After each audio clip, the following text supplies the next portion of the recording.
This is an experience my mom and dad had that happened in December of 2018. They were coming back home from eating out and pulled into their driveway and parked. The area where they live is moderately wooded and on a large plot of land, about 20 acres. They got out of their car and started to walk up to the door when they heard a blood-curdling scream coming from only about 10 feet away. Not only was the scream terrifying, but it was extremely loud. My dad's a state trooper and he served in the Marine Corps, so not much will actually scare him.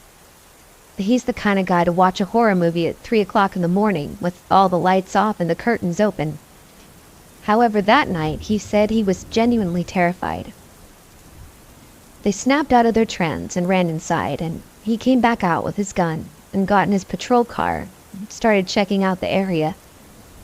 He shined his spotlight down into the pasture and around the property but couldn't find anything. The fact that he did this is alarming because he would never pull a gun out if he was joking. I've only seen him actually pull a gun out 2 other times in my life, and it was never a good experience. Only about a week after I came back from college for winter break, I sat on the front porch and was drinking coffee. It was pretty cold out. I was reading a book when I heard something eerie coming from the pasture to the east of my house. My house faces south.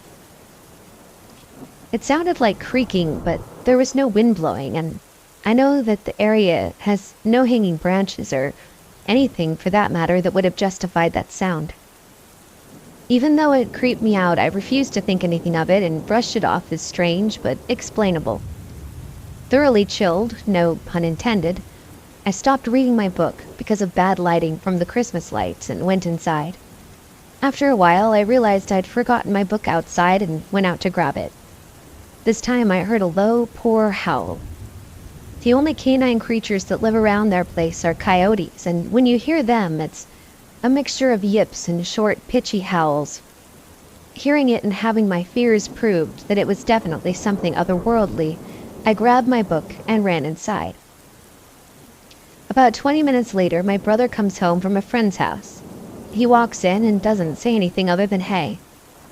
I tell him what I experienced, and to my surprise, he said he heard the same thing just a couple of minutes earlier when he was walking inside. The sound had moved from its previous location southwest of my position and was now in the northwest corner of the property. He said that the sound was a long, deep, but poor or weak kind of growl, like the one that I had heard. My brother seemed more spooked with his encounter than I did with mine. He said that the duration was just so long and that it sounded fake, almost like a poor imitation. After that, there weren't any more sightings the entire time I was home. It's since been ruled as a deer, since we do have a lot of them, and they make some strange noises, but after reading through Reddit, I feel like we might have had a skinwalker issue or something of the sort. We do live near a spot where the Native Americans hold powwows, and there's a house in our neighborhood that is allegedly built on Native American burial grounds, so I wouldn't be surprised if this was the case. I have other experiences with some strange sounds and being whistled at in the dark, but no sightings as of yet.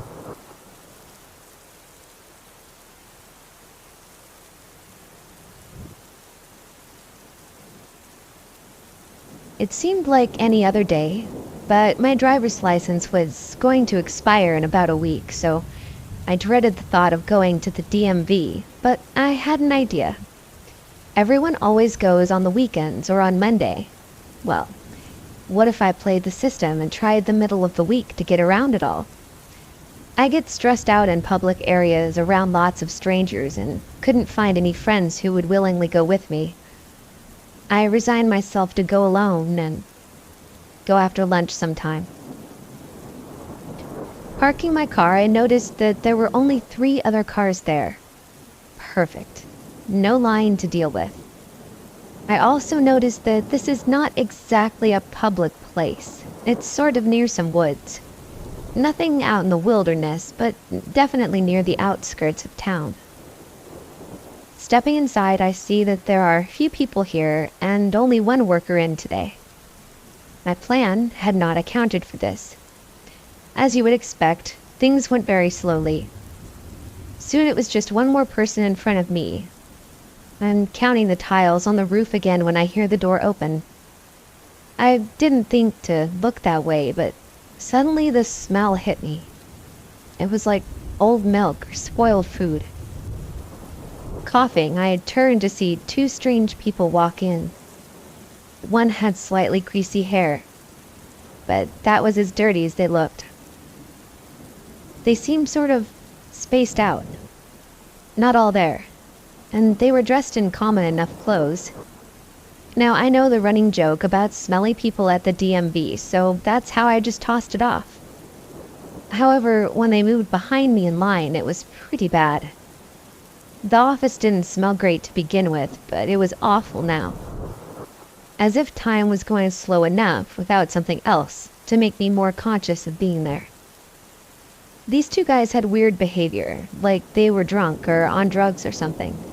So again, I just figured the usual at the DMV.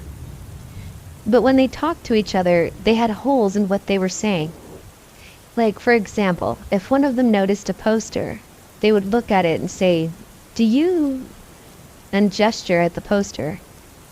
"Is there?" But they did not have accents, so clearly it wasn't a language barrier. And if it was, why use the language you don't know? So now I'm really creeped out as the person is posing for the camera in front of me. I'm praying they hurry and get out so I can finish here. I could not help but keep peeking at them when I thought they weren't looking. I mess up, and the bald one is looking in my direction when I look over at him. Of course, I avert my gaze like I was looking to the door or something. Ever so often, I'm looking back and he's staring at me, and he's doing this weird face, like he was smiling but forgot to lift the edges of his mouth into a smile, so he wasn't baring his teeth, but it wasn't comforting. The more I noticed him staring at me, the more I felt his gaze. I hear one of them say, "Who is there?" Odd thing to say. I look back and see both of them staring at me fixedly. I'm at the front of the line now, but with two creepy people looking at me as I'm trying to take care of paperwork. It was a little bit difficult. Had almost gotten used to the smell by now. The lady's given me a weird look as I am super nervous and sweating. She asks me if I'm okay. What can I say? Two people who smell like death are staring at me in line? I go and get to the booth and take a picture, and they're making creepy chittering noises that sound something like laughing as they keep staring at me.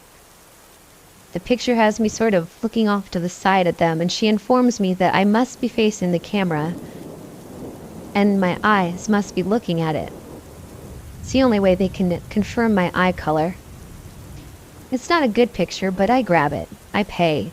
I'm busting through the door to get to my car. As I'm leaving, I notice the bald one at the door, staring at me.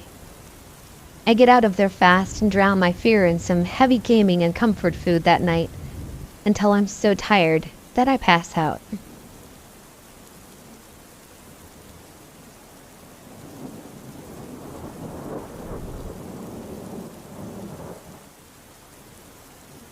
This story recollects what happened during the Navajo Nation Fair season of 2015. My roommate and her boyfriend decided to head back to the reservation to take part in the festivities, a rodeo, parade, and a carnival. My roommate was the offspring of divorced parents and spent her teenage years half on the reservation in Window Rock, Arizona with her mother and half with her father in Phoenix. She was raised as a devout Catholic, even attending Catholic school. Nothing paranormal had ever occurred to her in her lifetime up until this point. Her boyfriend was an urban Navajo who was a Christian, having been born and raised off the reservation in Phoenix, Arizona. I'm declaring their religious ideologies and affiliations because neither of them believed in Navajo traditionalism or ghost stories. Late one evening after both of them got off work, they decided to head out, to make the most of the 3-day fair weekend.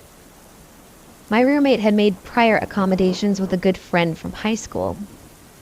When my roommate was a young adult, her mother decided to move away from the reservation. If her mother still lived in Window Rock, she would have simply stayed there. The accommodations were as follows. Her good friend opted to stay at a close relative's and offered her 2-bedroom, 2-bath manufactured home at their disposal. The trailer was located off the road between St. Michael's and the first 4-way intersection. The first intersection past KTNN when you were headed towards Window Rock from the summit. That's where she was. Many of you might call it the back road to St. Michael's. The old original township of St. Michael's, that is. As you can imagine, they arrived at their Navajo Fair B&B pretty late. The trailer was off to the right of the main highway and was situated at the foot of a large rolling hill. There was no streetlight. The first order of business was that my roommate called her friend to let her know that they had arrived safely. They walked up to the trailer and unlocked the door and gave themselves a tour of their accommodations. They turned on all the lights in every room as they toured. My roommate had driven the entirety of the journey home, so she was a bit more fatigued than her partner. She asks him to go get the luggage from the car. It was a hatchback. The car was parked about 40 feet away. She explained to me that it had rained some weeks before and the dirt road leading up to the house was wrapped. To avoid bottoming out, she parked on level ground. She walks into the guest bedroom and her boyfriend's already laid out on the bed.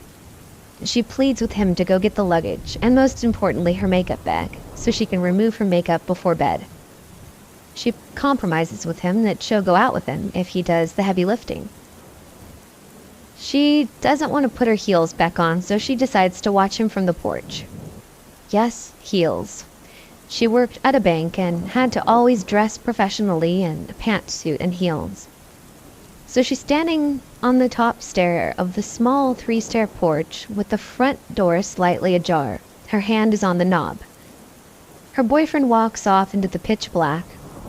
The light from his phone serves as the only beacon of light signaling his location. As she watches his light grow dimmer and smaller in the distance, she hears what she assumes to be a pack of dogs howling and barking. She said it sounded like a rumble. A pack of feral reservation dogs or coyotes fighting. The pack of dogs comes barreling down the large hill behind the trailer. She hears a loud thud against the back wall of the trailer. The thud was so loud she heard the rattling of the picture frames that were hanging inside. At this point, fear begins to creep into her mind. She calls out for her boyfriend and hears no response. She shouts for him once again, and that's when she realizes that all the dogs have gone silent. All at once, in a fluid succession of motions, she said that something from inside the trailer slams the front door so fast it creates a gust of wind. She said that if she hadn't been holding onto the doorknob, it would have knocked her off the landing, off the front steps. The front porch light flickers and goes dead. She's standing there barefoot in the darkness. She tries to open the door and retreat back into the trailer. She was able to turn the knob until it clicked and the door wasn't locked. Something heavy was pressed up against the flimsy manufactured hollow core door from the inside. At this point, she said she didn't realize that she was crying and at the brink of an anxiety attack. Adrenaline took over and she began throwing herself and all of her weight against the door. She said once she saw it inch open and the light from inside flooded the doorway for a split second before it slammed shut in retaliation. Fight or flight. She decides to run barefoot into the darkness and find her boyfriend. This is his account. He leaves his girlfriend at the top of the front doorstep as he walks off into the dark with only his phone serving as a flashlight. He's being very careful where he steps because the earth is turned up and twisted and gnarled, deep ruts and grooves from a vehicle driving in the mud before it hardens into crust. He's afraid he might twist his ankle. He too hears the frenzied howls and barks of the dog. He turns around to look at where the sounds are coming from. In the distance, he sees the faint light of the porch light go off. He rationalizes to himself that the dog's barking might have frightened his girlfriend in fear and she ran inside and had unintentionally turned off the porch light. He continues walking in the direction of the car. He hears the thud of heavy footsteps behind him, mimicking his own stride. Not exactly in tune with his. following just a split second after his own thud, almost echoing his. Figuring it might be his frightened girlfriend running out to find him, he calls out to her to no avail. He sees a dim flicker in the distance, the light from his phone bouncing off the reflectors of the tail lights of his car. His body floods with relief. That relief quickly drains to despair. His phone erratically dies. His heart beats is almost out of his chest. How could this be? He wasn't on his phone the entire drive back. It was fully charged. He takes a few urgent paces towards where the car was before the lights turned off. His palms are sweaty and he swears he could feel his heartbeat pounding in his hands when he touches his chest to calm himself. He desperately reaches into his pocket for the car keys. He begins frantically pressing all the buttons, the lock, the unlock, the panic, the open, the hatchback. Nothing. He even stretches out his hand in the dark as he presses the buttons, thinking he's on the cusp of the electronic radius of the vehicle to respond. Still nothing. The footsteps behind him hastened and almost sounded like he was going to be charged from the back. He's too terrified to look back, and at this point he realizes the dread he feels in the pit of his stomach means something is unnatural. His shoulders drop as if he instinctually braced for some sort of impact. The sound of the heavy footsteps would indicate that he should have been hit by now. Nothing. The footsteps loudly lead directly up to him, to his heels, and then nothing. He opens his eyes, and he hears something like a coin drop and hit the top of his car. He turns around to the patter of bare feet on the dirt road. His girlfriend charges into a full embrace, hugging him and burying her face into his chest. Mind you, his feet stay planted. He doesn't take one step forward or back, and the car keys are still in his hand. His thumb presses down. A loud click. The familiar sound of the hatchback automatically opening, and the light from inside of the car quickly floods their immediate surroundings. They grab their luggage and a pair of flip-flops from the car and slowly make their way back to the trailer. Oddly, the front porch light is now on. My roommate makes her boyfriend go in and check all the rooms before she goes back in. He opens the door with ease. He checks each room meticulously. There's no one inside. All the windows are still locked from the inside as well. I've never retold this account to anyone, but I thought I would finally share it before time and life erases all the details from my memory. Once in the safety of the trailer, her boyfriend pulled out his cell phone and turned it on to the same battery percentage. They corroborate their experiences to recount what happened to each other. Both of them are dumbfounded at the fact that they both were shouting at the top of their lungs for each other at one time or another, but neither of them said they could hear the other. Growing up on the reservation, you hear your fair share of skinwalker and ghost stories, but this was the first time I heard one where the perpetrator manipulated electronics to a great extent, or even at all. It was also the first case where the perpetrator manipulated sound waves. Both of them swore that they were easily within earshot of each other, but weren't allowed to hear the other's cries. There were no structures or trees between them obstructing the sound waves. He had heard the pack of dogs, but wasn't allowed to hear her screaming out for him.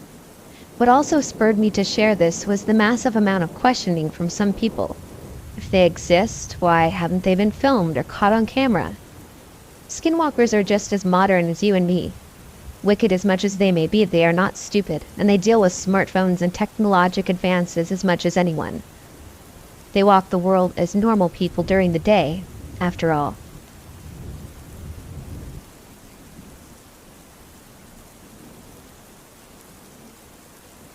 So, in the Philippines, there are two bits of modern folklore that resonate with descriptions of skinwalkers in the United States. Wolf bird-like creatures who travel by night, and bulletproof people said to live in the mountains. I lived in Cebu for a good couple of years with cousins in a relatively large northern city on some farmland owned by my late grandfather, and I heard these stories from my aunt and uncle on either side of the family. Someday during the first week I was there, karaoke had finished playing by around 2 a.m. and I was laying in bed.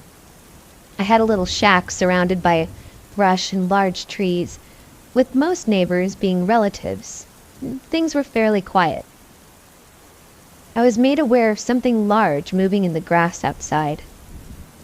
At first I thought it was a person, and I started getting anxious when it moved so close to my window.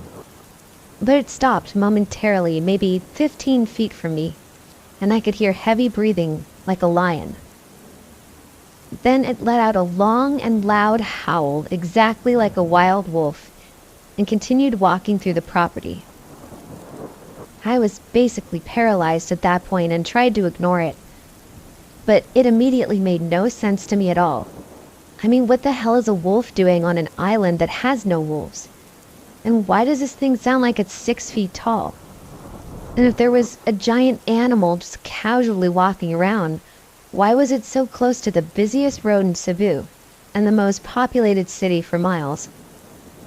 I couldn't wrap my head around the whole experience. That was 4 years ago. I only now discovered skinwalker tales here in the US.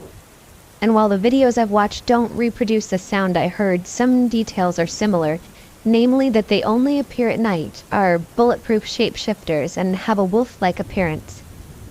The videos here sound more like coyotes howling, but the breathing is similar. I don't know what to make of my experience, but I might have seen a skinwalker.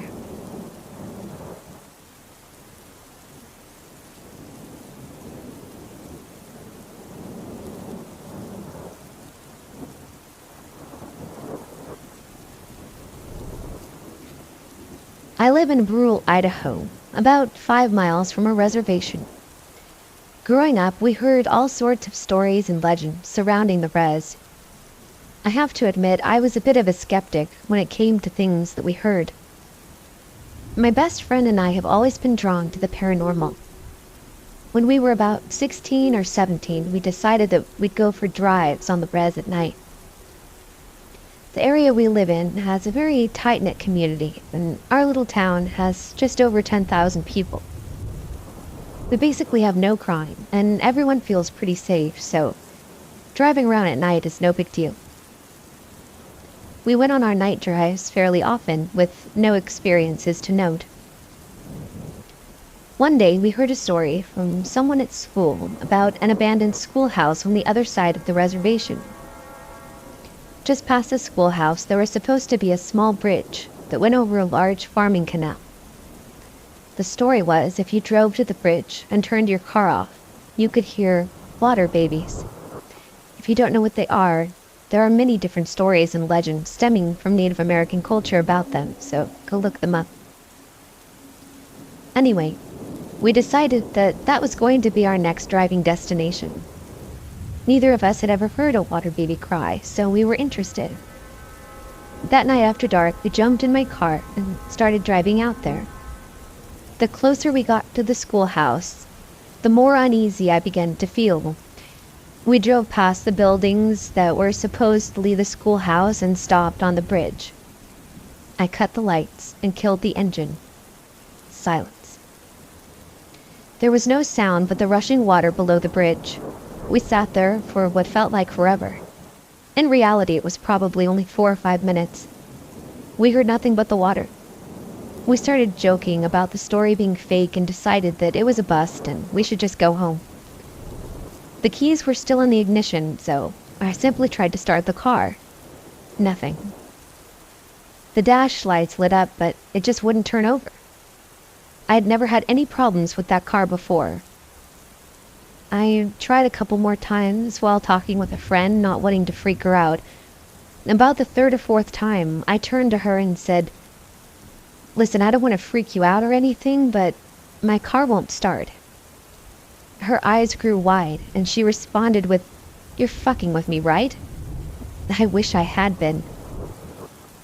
We sat there for a minute, just staring at each other, not knowing what to do. If we called my mom, there would definitely be some ass chewing for being out on the res so late at night. So we decided to call one of our friends that had a truck. If the battery was dead, he could just give us a jump. If not, he could tow us back to town. So we called and waited. Sitting in the middle of this bridge, in my dead car, for frustrated from the lack of experience and the car troubles, we just wanted to go home. And that's when I saw it. It's a well-known fact that the reservation has packs of wild dogs that roam around killing livestock, and there have been a few instances of them attacking kids and putting them in the hospital. But this was no dog. I've seen coyotes and wolves, and there was no way in hell that this thing was either of those either. It was skeletal, like a malnutritioned animal, and was walking on all fours. Slow and low to the ground, it was walking along the canal toward the bridge. I smacked my friend, making her turn to look at what I was staring at. We both stared in disbelief at this creature slowly coming toward us. Instinctively, I honked the horn. At least that still worked. And that's when things got really weird. This thing stood up on two legs, arms limp at its side. I legit screamed. I had never seen anything like this in my entire life. The best way I can think of to describe it is that it looked like Professor Lupin's werewolf form in Harry Potter: The Prisoner of Azkaban movie. It was freaking massive. It stood between 8 and 9 feet tall, and it was staring right at us. It took a couple steps forward. My friend and I were frozen. We were trapped in a car that wouldn't start. As it slowly started walking toward us, headlights appeared in the distance. As the lights came closer, the creature dropped back to all fours and took off for the hills where I assume it came from. Our friend pulled up to help us, and both my creeped-out friend and I kept quiet about what we had just witnessed. He walked up to the car and I rolled my window down.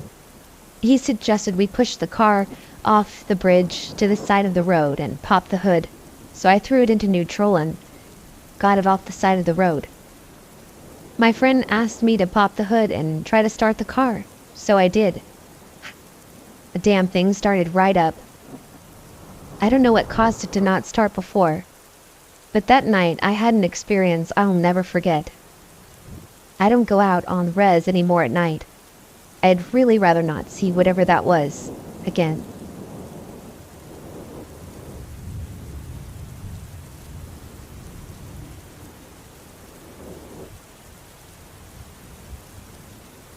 The other night, my mom and I were camping in Red River Gorge, Kentucky. We are regulars down there and spend countless hours on the trails and campsites. We decided to try and find a new spot. We ended up all the way down Indian Creek on 9A, almost at the end of the road. We found a beautiful campsite and were so excited to spend the night there.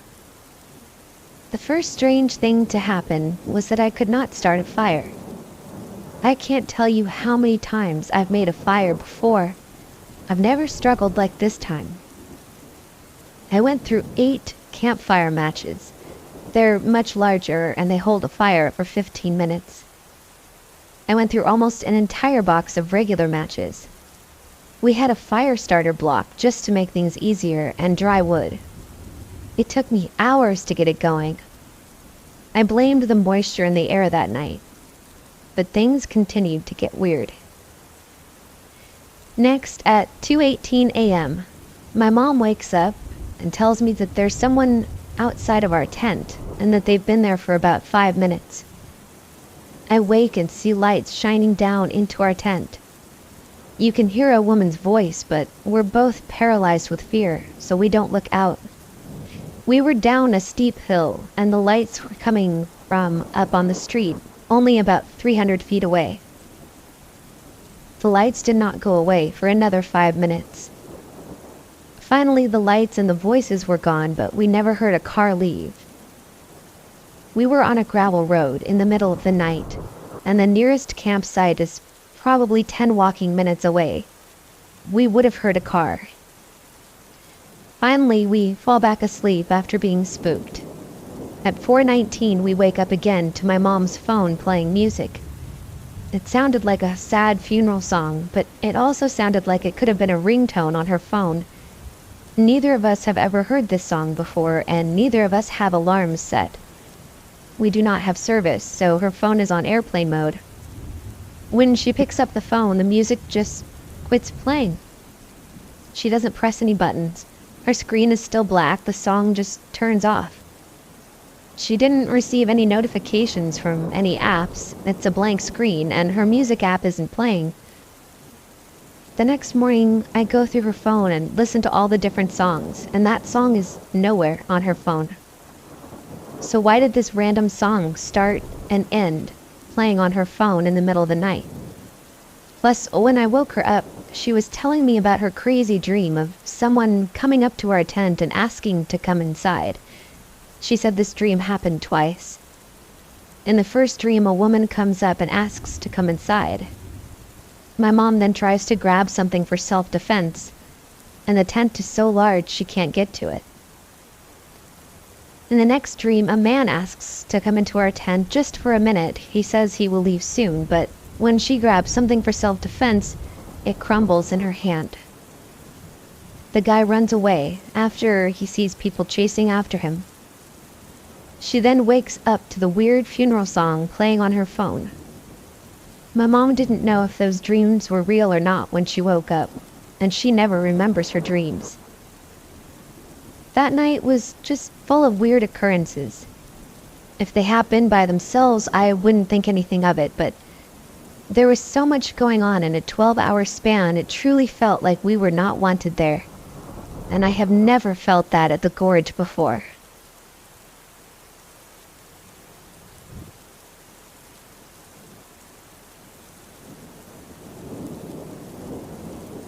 This happened to my mother, actually, and she told me about it later the night that it occurred. After we moved to the middle of nowhere about a year and a half ago, I began researching the paranormal as a sort of hobby. My family is an hour away from any nearby town and surrounded by sparse woods filled with dark pine and gnarled old oak trees that give me the creeps. I think this fueled my research into the paranormal, as it's such an unnerving setting right outside the window. I ended up stumbling across skinwalkers one day during my research and was instantly drawn to them. I'm not sure why. Maybe the fact that it was a tangible creature? I don't know. Anyway, about a month into my odd obsession, I left at about 5 o'clock in the morning with my brother for the nearest town an hour away to stay with our grandparents for the night.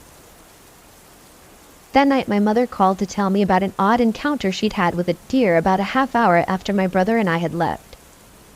She was home alone and had just gotten out of the shower.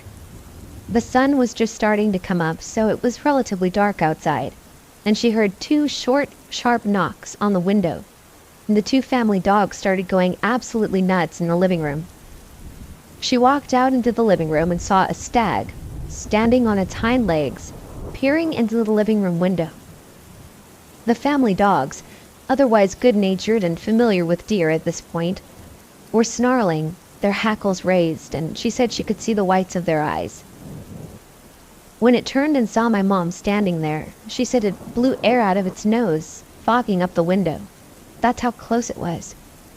Then it dropped down onto all 4s again before slowly wandering off down the driveway.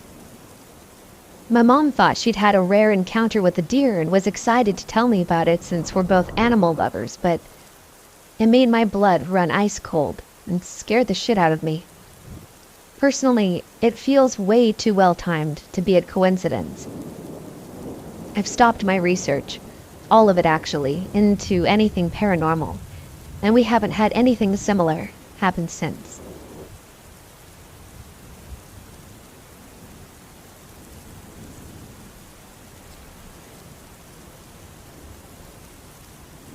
My grandpa, who's a medicine man, would travel the Navajo reservation with my late grandma and conduct ceremonies for families that were struggling and had problems with skinwalkers. So, about 20 years ago, my grandma and grandpa were approached by a married couple who were seeing skinwalkers and hearing them around their home frequently. So my grandpa, grandma, and auntie drove to Tuba City, Arizona to conduct the ceremony. When a skinwalker does witchcraft against you, they put your belongings in a bundle, wrapped in plastic bags or cloth. They can use your hair, your items, and sometimes even the bones of your family members. Anyways, the married couple had been through a lot within 3 years, from their newborn dying at birth, and losing their jobs to having just a lot of things go bad in their lives. So my grandpa conducted the ceremony in their home and said that someone is praying against them, and there is a bundle located a couple of miles outside of Tuba City. So they drove out into the hills around Tuba City at night and had to walk about a mile into the desert into a cave. When they walked into the cave, there were bones of all sizes, with the smell of rotten meat looming in the air. The cave was pretty small, but it went for a good 30 feet, they said. My grandpa pointed toward a small corner in the cave and said, "There." In the corner was an old, dirty red toolbox. The husband of the couple recognized it as one of his, and he thought someone had stolen it a while back. When they opened the toolbox, there was hair, toothbrushes, hair ties, pieces of clothing. The items were laid on top of a black plastic bag, and when they moved the bag, it released what they told me was the worst smell you could possibly imagine. And when they looked at what was underneath that black plastic bag, the couple started crying really hard.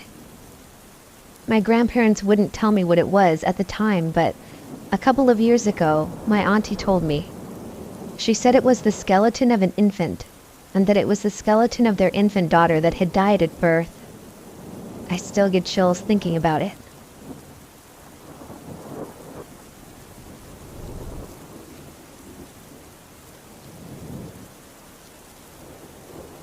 My friend Matthew, who this happened to, had just gotten home one night from hanging out with me and some other friends. Before he went inside his house, he wanted to unload some things that had been in the bed of his truck for a while. It was around 11 p.m. and his mom and brother were already asleep inside. After everything had been unloaded from the bed, he went to shut the tailgate, and as he did so, he realized that the forest around his house had gone completely silent. Normally at that hour there would be crickets chirping loudly. When he realized this, he paused for a moment and looked around. He did this for a few seconds, and seeing nothing, was about to turn and walk inside. Then, from the end of his driveway, there came an ear-piercing screech, which he said sounded like a cross between a human and an animal. He said it was easily the most terrifying thing he's ever heard or experienced. He said his heart pretty much skipped a beat when he heard the scream, and he ran around his truck, through the garage, and into the house, faster than he knew he could run. I'm very confident that he's telling me the truth, as I have known him since elementary school, and I've never known him to be someone who fabricates stories or lies about anything. I would also like to add that he hunts a lot, and is familiar with the sounds made by foxes and coyotes that are said to sound like humans. And he said that this scream was definitely not like those